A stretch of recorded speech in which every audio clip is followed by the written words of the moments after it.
Et si on parlait d'intermittent? En fait, c'est un entraînement par intermittent, c'est-à-dire qu'il y aura un temps de travail, un temps de récup, et il y a des modalités variées, on va dire, à l'infini sur ces process-là. Peut-être que tu as entendu parler du Tabata, peut-être que, notamment si tu as fait du foot, tu connais les fameux 30-30, 30 secondes de travail, 30 secondes de récup, plutôt intéressant. Tu as des 15-45, tu as des 10-20, bref, tu as des modalités infinies.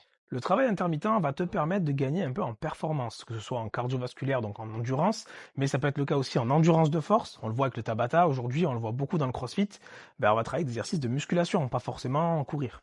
Mais c'est vrai que l'intermittent à la base était plutôt sur des efforts, on va dire cardio, donc plutôt d'endurance. Pour optimiser ce travail intermittent, notamment pour ce qui est de la course à pied, on va se servir d'une valeur dont on a parlé dans une autre vidéo, qui est la VMA. Tu sais pas de quoi on parle, va voir cette vidéo et après on discute s'il te plaît.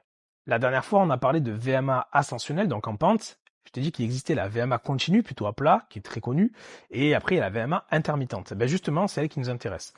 Quand on est sur une valeur à plat, par exemple de VMA continue du coup, à 10 km/h, considère que ta VMA intermittente est à peu près à 12 km/h. Si jamais tu travailles sur tapis, ce que je te conseille, tu peux faire des 30-30 par exemple, tu fais à 12 km/h, 30 secondes de travail, 30 secondes de récup. Vraiment un récup total, tu fais plus rien. Moi en tout cas c'est comme ça que je m'entraîne. Et du coup, comme je te l'ai dit, soit tu augmentes les paliers pour gagner en fait en endurance, soit tu vas augmenter la vitesse pour gagner plutôt en puissance et donc être de plus en plus rapide.